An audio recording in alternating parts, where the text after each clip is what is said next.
I am a documentary director, and I have been engaged for many years in the exploration of the mysteries of nature and the supernatural. During my numerous visits and filming processes, I have been deeply attracted by these enigmas appearing in the crop fields of England, the United States, and other parts of the world, which we refer to as crop circles.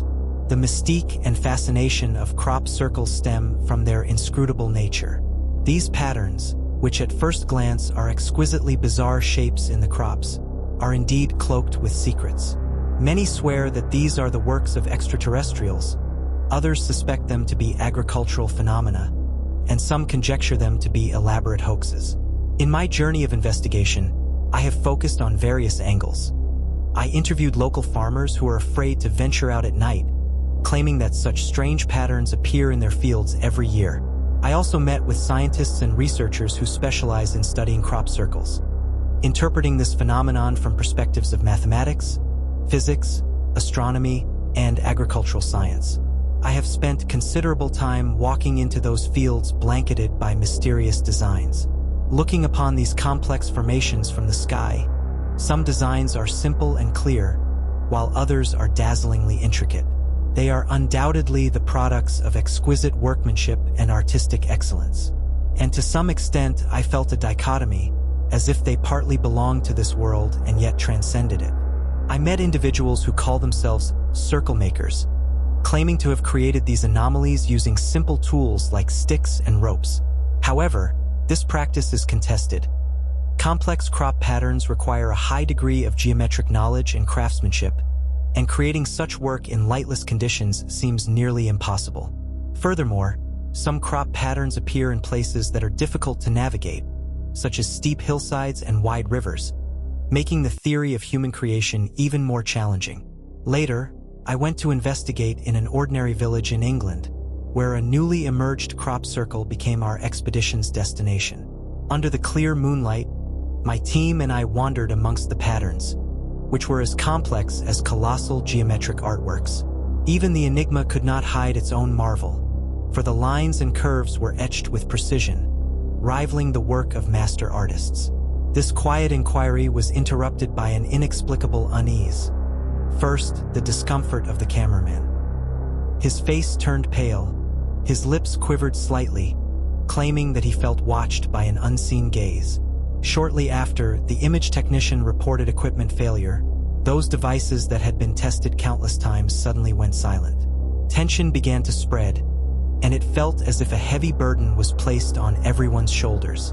As someone claimed to have seen a shadow moving in the dark, our heartbeats almost synchronized in their acceleration. When swept by the flashlight, the unidentified object vanished like a gust of wind. Did it truly exist, or was it a projection of our deepest fears? As we left that mysterious field, the night seemed to become even more oppressive, as if something was moving with our footsteps. On the way, we reminisced about our earlier experiences, marveling at how such a terrifying experience could be born within a mere crop circle. Upon reaching the safety of home, weariness and fear were unable to suppress the curiosity within us. The events of that evening, like flickers of light in the dark, tempted us to delve deeper. I began to research everything related to crop circles, trying to find a plausible explanation. Meanwhile, I secretly hoped to touch that unknown realm. Weeks went by, and just like the crop circles, the fog-like memories were continuously overlaid by others' sightings and theories. But I could not forget. I decided to reinvite the members of that team, along with some new experts, to the crop field again. We would be equipped with more sophisticated instruments, ready to face whatever might repeat from that night, and this time we were prepared to stay there all through the night. We returned to that crop field. As the last rays of the sunset disappeared over the horizon, nightfall, as always, punctually sheltered this quiet land. Lost in thought and with emotions of excitement and unease, we set up our camp in the midst of the circle. At night, we took turns keeping watch, our instruments constantly operating, capturing every slight change. It was then that the instruments began to act up again, emitting irregular noises. Our experts adjusted nervously, but this time we were prepared with emergency flashlights and surveillance equipment in place. We were determined not to let the night and its secrets escape again. As dawn approached, the strange events started anew. Unidentified sounds pierced the quiet of the crop field, followed by an indescribable tremor. On the distant edge, that mysterious shadow appeared again. But this time, pressed by dire circumstances, we decided to bravely approach it. Each step was taken with heavy weight, each sweep of the flashlight's beam pulsating our heartbeats. When we finally reached that spot, what we saw went beyond our understanding. In the middle of the crop field, an anomaly of light and shadows unfolded before our eyes. It was like an interface to the world, with light pouring out of it, both beautiful and terrifying. Everyone stared, unable to move or even to make a sound, knowing this might be our only chance to touch the truth. We stood before this extraordinary spectacle woven from light and shadows, our breath as if paused. An habitual skeptic I could not explain the scene before us with any theory. Was it an illusion or an undiscovered natural phenomenon? Or was there truly a supernatural force lurking in this crop field? But there was no time to analyze these thoughts, because at that instant, the center of the light began to warp, as if something was being born. Members of our team started to retreat, some even claiming that this was a realm we should not explore. A fear-filled atmosphere began to spread, as if the very night itself was filled with this unknowable force. I knew it could be our madness, or it could be a gift from an unknown corner of nature. But whatever it was, I could not back down. I moved forward cautiously, ready to uncover the truth beneath the light and shadows. As I drew closer, the orb of light grew brighter, piercing through my closed eyelids. Eventually, I stood right before it. A peculiar cold enveloped me, but within this cold, there was an indescribable harmony. In the middle of the beam, a bizarre figure slowly became clear, not any creature or known object. Its shape continually changed, as if conveying a message to me beyond the range of language. I reached out to touch it, but all I could feel was that mystery breaking down rationality. In that touch, I realized this was not just a personal experience, but a puzzle thrown out to all of humanity. By daylight, the orb of light had vanished, leaving behind only disturbed stalks of wheat. We stood in silence, bathed in the morning light. No one spoke, but in the exchange of looks between us, the same question was evident. What did we see last night? We had returned to reality, but the window in our hearts had been opened. This world is full of the unknown, waiting to be uncovered. Back in the city life, the images of that night replayed in my mind over and over. I realized I no longer wanted to be just an observer. Those crop circles, that night's orb of light, they gave me a new direction of pursuit. Truth, however distant and elusive it may be. I know this will be the quest of my lifetime, a journey facing the unknown. On a night whisked by cold wind, my team members and I were anxiously guarding a stretch of wheat fields shrouded in darkness in the English countryside. The crop circles that recently emerged here were unlike any before, rumored to be centers of inexplicable phenomena at night. My hands clenched tightly around the camera, though fear, like wild weeds, sought to engulf me entirely. At midnight, the silence was shattered by a bizarre pitch, a scream that seemed to emanate from another world, sending involuntary shivers down my spine.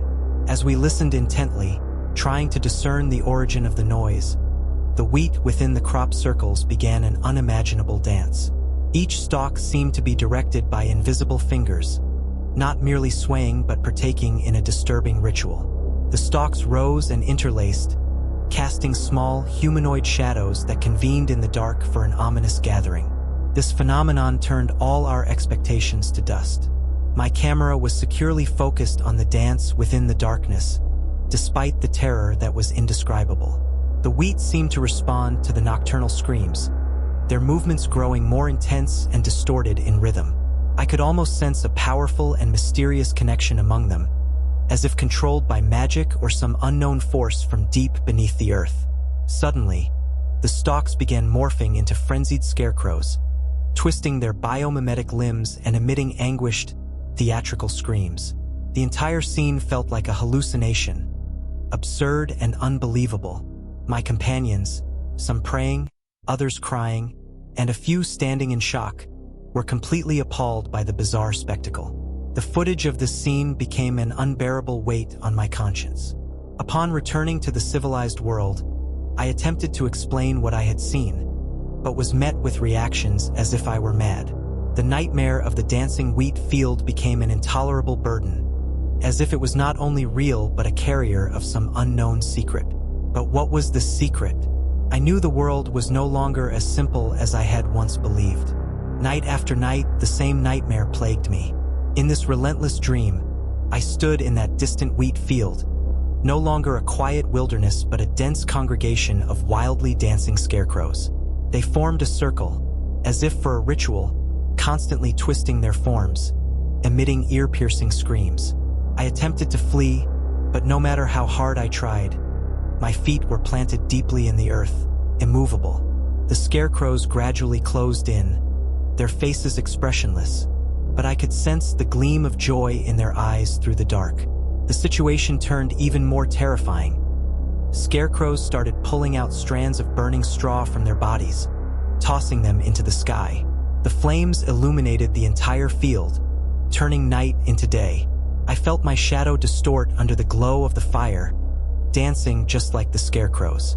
At the end of this dreamscape, as the fire somewhat subsided, and just as I began feeling a slight relief, suddenly a burning arm reached out towards me, clutching my leg firmly.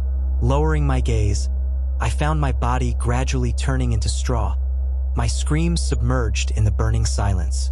Waking up, the night had faded, and I, drenched in cold sweat, realized those scarecrows not only captivated my dreams but possibly some inner fears as well. I began to worry whether that field investigation not only touched upon areas not meant to be known but also inadvertently released them into reality, invading my psyche.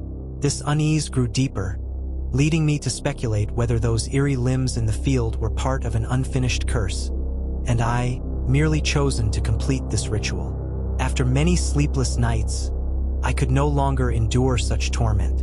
The dance of the scarecrows kept replaying in my mind like an incurable disease, refusing to leave. Seeking help from psychologists and sleep therapy was to no avail, so I began to search for ancient knowledge and traditional rituals in the hope of finding a way to break through my predicament. On a twilight filled with relentless drizzle, I found a renowned exorcist. He listened to my story, silent for a moment, and then began to set up his tools: a bundle of straw, some salt, and a thick old tome. In front of a substantial stone slab, he guided me gently yet solemnly and chanted ancient incantations. As the ritual progressed, I felt my body lighten and the tension in my heart slowly relieved. The straw, once ignited, together with the salt, created a holy barrier in the air, drawing a boundary line between me and those gloomy memories. The exorcist's voice grew stronger, and the incantations seemed to come alive with power, permeating my soul and filling the room. The wind outside responded to the ritual, growing fiercer. The ritual reached its climax, and a sudden silence signaled its end. I opened my eyes to find the world around me as if it had been cleansed, a bit clearer than before. The exorcist told me the nightmares might not disappear immediately, but now I had gained the power and the means to confront them. That night, I entered the dreamscape again, where the scarecrows danced around once more. This time, however, their movements were no longer as frightening, nor were their screams so piercing. I stood among them, took a deep breath, recalling the exorcist's incantations and the ritual, and felt a trickle of strength flowing through me. Just as the dream was about to end, I saw a streak of dawn rising from the horizon. The images of the scarecrows began to fade. They returned to the wheat field, transforming back into ordinary ears of wheat. A new hope arose in my heart. Perhaps I would eventually be freed, regaining sovereignty over my own dreams. Waking up, with the morning light streaming through the gaps in the curtains, I realized that my struggle might not yet be over, but now I had the courage and means to face them. An open ending lay before me. In this battle with the supernatural, every night might be a new beginning, but also an opportunity for growth and overcoming my fears. I knew that I was no longer alone, whether those dark dancers would return or not.